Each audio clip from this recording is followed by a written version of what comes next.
మోకాల నొప్పులకు ఎటువంటి సర్జరీ లేకుండా ఎపియాన్ పెయిన్ క్లినిక్ అందిస్తున్న అత్యాధునిక చికిత్స. నమస్తే సార్. నమస్తే సార్, గట్ హెల్త్ గురించి చాలా వరకు నేను విన్నాను ఏంటంటే గట్ హెల్త్ కరెక్ట్ గా లేకపోతే మన బాడీలో తీసుకున్న పదార్థాలు ఏవి కూడా సరిగ్గా డైజెస్ట్ అవ్వవు అని. సో నిజమే అంటారా అది? సో మన గట్ హెల్త్ అనేది చాలా ఇంపార్టెంట్ అనేది. గట్ లో మన ఇంటెస్టైన్స్ లో ఉన్న హెల్దీ బ్యాక్టీరియా అండ్ మన డైజెస్టివ్ ప్రాసెస్ అనేది it is not just link to absorption of nutrients but also link to several other organs. మీరు షాక్ అవుతారు, ఈవెన్ మన గట్ లో ఉన్న microbiota that will decide whether you will be obese or slim. That will decide whether when are you going to have heart attacks. So అదేంటి sir అలా ఎలా link ఉంటుంది? So ఎలా అంటే మోస్ట్లీ మనకు వచ్చే ఎనర్జీ, న్యూట్రియంట్స్, మన సెల్స్ పనిచేసే రావాల్సిన కెమికల్స్, న్యూరోకెమికల్స్ అన్నీ కూడా they are all dependent on the food that we are eating. మన ఫుడ్ మనం తిన్నప్పుడు ఏమవుతుందంటే డైజెషన్ అయిన తర్వాత అబ్సార్ప్షన్ అవుతున్నప్పుడు మన gut microbiota millions of bacteria ఉంటుంది. హైయెస్ట్ కాన్సన్ట్రేషన్ ఆఫ్ బ్యాక్టీరియా ఎక్కడ ఉంది అంటే అది మన ఇంటెస్టైన్లోనే.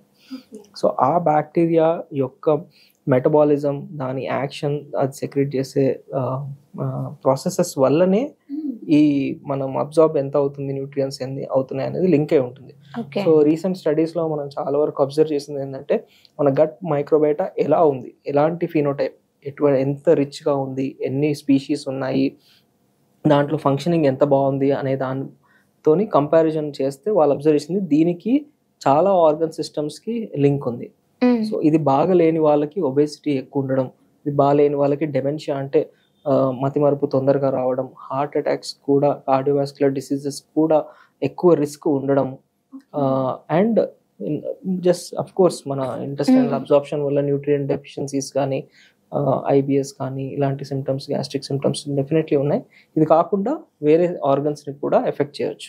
ఓకే, మీరు అన్నారు హార్ట్ కి కూడా ఎఫెక్ట్ అవుతుందని. ఎందుకు సార్ హార్ట్ కి ఎలా ఎఫెక్ట్ అవుతుంది అంటారు? ఇది అంటే మన ఆర్టరీస్ అంటే మన హార్ట్ కి సప్లై చేసే బ్లడ్ వెజల్స్ లో కొవ్వు పేరుకొని బ్లాకేజెస్ అవుతుంటాయి కదా, అలా బ్లాకేజ్ అయ్యే ఫినోటైప్ మెకానిజం కి తోడ్పడడానికి మనం అబ్జర్వ్ చేస్తే హార్ట్ అటాక్ వచ్చిన వాళ్ళలో ఈ బ్యాడ్ బ్యాక్టీరియా అనేవి ఎక్కువ ఉండడం అబ్జర్వ్ చేస్తారు. సో ఈ బ్యాక్టీరియా అనేది మెటబాలిక్ ప్రాసెసెస్ వల్ల it will change our mechanism to deposition. మన ఆర్టరీలో ఫ్యాట్ డిపాజిషన్ అనేది ఎక్కువ అయ్యేలాగా ఇది తోడ్పడుతుంది. ఓకే, సో మన గట్ హెల్త్ హెల్తీగా ఉందా లేదా అని మనం ఎలా తెలుసుకోవాలంటారు? సో మనకి యూజువల్గా ఎక్కువ గట్ హెల్త్ బాగాలేని వాళ్ళకి తేన్పులు ఎక్కువ రావడము, బ్లోటింగ్, ఇండైజెషన్, కడుపులో నొప్పి కానీ ఇలాంటి సిమ్టమ్స్ తోని ప్రజెంట్ అవ్వచ్చు. అలా ఉన్న వాళ్ళకి గట్ హెల్త్ బాగాలేదని తెలుసుకోవచ్చు. అలా ఏ సిమ్టమ్స్ లేని వాళ్ళకి మనం గట్ హెల్త్ చెక్ చేయడానికి ఈ మధ్య కొన్ని కమర్షియల్ ప్లాట్ఫామ్స్ ఉన్నాయి. They are doing faecal microbiota analysis కానీ, మన బ్లడ్ లో కూడా కొన్ని జీనోమిక్ స్టడీస్ చేస్తున్నారు. But they are still at research level. ఇప్పుడు కమర్షియలీ దే ఆర్ నాట్, మనకి సొసైటీస్ నుంచి రికమెండేషన్స్ లేవు ఇవి మనం కమర్షియల్గా జనరల్ పబ్లిక్ కి చెయ్యాలి అని. బట్ స్టిల్ కొన్ని ల్యాబొరేటరీస్ చేస్తున్నాయి, but it's not recommended at this stage. Okay, అంటే మనం సిమ్టమ్స్ ద్వారా తెలుసుకోవచ్చు. సిమ్టమ్స్ ఉన్నాయి అంటే మనం మన హెల్త్ గట్ బ్యాక్టీరియా బాగాలేదు, గట్ హెల్త్ బాగాలేదు అని. సో అప్పుడు మనం గ్యాస్ట్రోంటాలజిస్ట్ ని కన్సల్ట్ చేస్తే వాళ్ళు ఎర్లీగా మీకు చేంజెస్ అనేది చెప్తారు, లైఫ్ స్టైల్ చేంజెస్ కానీ, లేకపోతే కొన్ని సప్లిమెంట్స్ ఇస్తారు, ప్రోటీన్ సప్లిమెంట్స్ కానీ. కొన్ని కండిషన్స్ లో గట్ మైక్రోబయోమ్ మంచి చేయడానికి కొన్ని యాంటీబయాటిక్ కూడా ఇవ్వాల్సిన అవసరం ఉంటుంది. ఫర్ ఎగ్జాంపుల్ రిఫాక్సిమిన్ అనే ఒక చాలా ఇంపార్టెంట్ మెడికేషన్ మన దీంట్లో సీబోలో కానీ, లేకపోతే గ్యాస్ట్రిక్ ఇష్యూస్ లో చాలా హెల్ప్ అవుతుంది. ఓకే సార్, అప్పుడైతే ఒకవేళ గట్ హెల్త్ మనకి కరెక్ట్గా లేదు, మనం తీసుకునే ఫుడ్ ఒకవేళ డైజెస్ట్ అవ్వదు అని మనకు తెలిసినప్పుడు డాక్టర్ని సంప్రదించకుండా ఇంట్లోనే మెడికేషన్ తీసుకోవడం ఎంతవరకు కరెక్ట్ అంటారు? సో అఫ్ కోర్స్ అంటే ఇన్ని ఏళ్ళు చదివిన తర్వాత, రీసెర్చ్ చేసిన తర్వాత we are able to identify which పీపుల్కి ఏ సిమ్టమ్స్ ఏ దాని వల్ల వస్తున్నాయి, ఏది కరెక్ట్ చేస్తుంది. So if it was so simple then we would not have had to study so much. So small home remedies are allowed, but if you're having recurrent issues, పదే వస్తున్నాయి, ఎక్కువ కాలంగా సఫర్ అవుతున్నారు అన్నప్పుడు డెఫినెట్లీ ఒక గ్యాస్ట్రోంటాలజిస్ట్ తో consult అయ్యి మాట్లాడితే మీ ప్రాబ్లమ్స్ అనేవి బెటర్ గా సాల్వ్ చేయగలుగుతారు. అంటే తాత్కాలికంగా ఓకే, ఆ పెయిన్ తగ్గించడానికి ఓకే, కానీ దీర్ఘకాలికంగా తీసుకోవద్దు అంటారు, అంతేనా?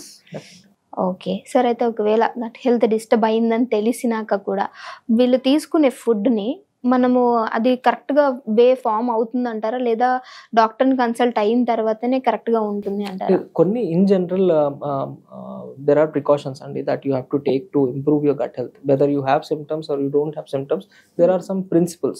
అవి ఏంటివి అంటే ఇందాక చెప్పినట్టు ఒకటి ఎక్సర్సైజ్ చాలా ఇంపార్టెంట్ మన హెల్దీ బ్యాక్టీరియాని పెంచడానికి.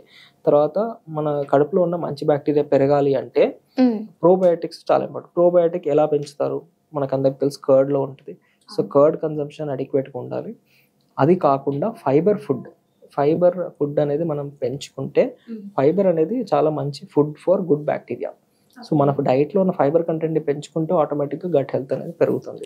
సో ఫైబర్ ఫుడ్ని ఎలా పెంచుకుంటారు? సాలెడ్స్ అంటే మనకి water melon one of the best salad అండి. వాటర్ మిలన్ కానీ క్యారెట్, కుకుంబర్, దీంట్లో ఫైబర్ కంటెంట్ అనేది చాలా ఎక్కువ ఉంటుంది, వాటర్ కంటెంట్ కూడా ఉంటుంది. అండ్ ఫర్ ఎగ్జాంపుల్ ఒక మనిషి రీసెంట్గా he lived for more than 120 years and one of the predominant dietary thing was the cucumber. So cucumber అంత మంచి డైటరీ ప్రోడక్ట్ అండి. సో వాటర్ మిలన్ ఆర్ కీరా మనకి ఈజీగా అవైలబుల్ ఉంటుంది అండ్ డైలీ మనం ఆ డైట్ను ఇన్కార్పొరేట్ చేసుకోవచ్చు. Ideally 1/4 of our diet has to be salads, our food portion సైజ్లో. సో మనం సాలెడ్స్ అనేది తగ్గించేస్తాం ఈ మధ్య, అదొకటి. తర్వాత ఇంకొకటి మన ఫ్రూట్స్లో కూడా హైయెస్ట్ ఫైబర్ కంటెంట్ ఏదైనా ఉంది అంటే అది నా జామకాయ. It's not very expensive, easily available and that can be taken. Daily తీసుకోవచ్చు, దానివల్ల నష్టం లేదు. అండ్ ముఖ్యంగా కాన్స్టిపేషన్ ఉన్న వాళ్ళకైతే అన్ యాపిల్ ఏ డే ఎలాగైతే డాక్టర్ అవే చేస్తుందో, a guava a day or a kiwi a day will solve your constipation. Instead of taking medicines or syrup for laxative constipation, you can take a fiber rich fruit. So ila fruits salads తీసుకోవడం వల్ల fibre పెంచడం, exercise చేయడం, రోజు 2 నుంచి 3 లీటర్ల వరకు నీళ్లు తాగడం, తర్వాత ఈ ప్రాసెస్డ్ ఫుడ్, జంక్ ఫుడ్ ఎంతవరకు లిమిట్ చేయగలిగితే అంత బెటర్. అండ్ మరో ఇంపార్టెంట్ ఏంటంటే హోమ్ కుక్ మీల్స్ ఎక్కువ తీసుకోవడం. సో బయట ఆయిల్ రీహీట్ చేయడము, కంటామినేషన్, హెలికోబాక్టర్ పైలోరీ అనే ఇన్ఫెక్షన్ రావడము కడుపులో.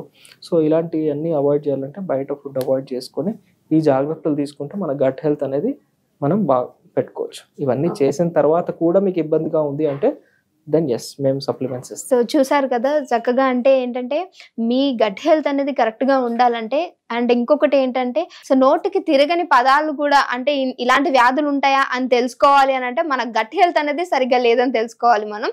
So thank you so much sir, మంచి ఇన్ఫర్మేషన్ అందించినందుకు.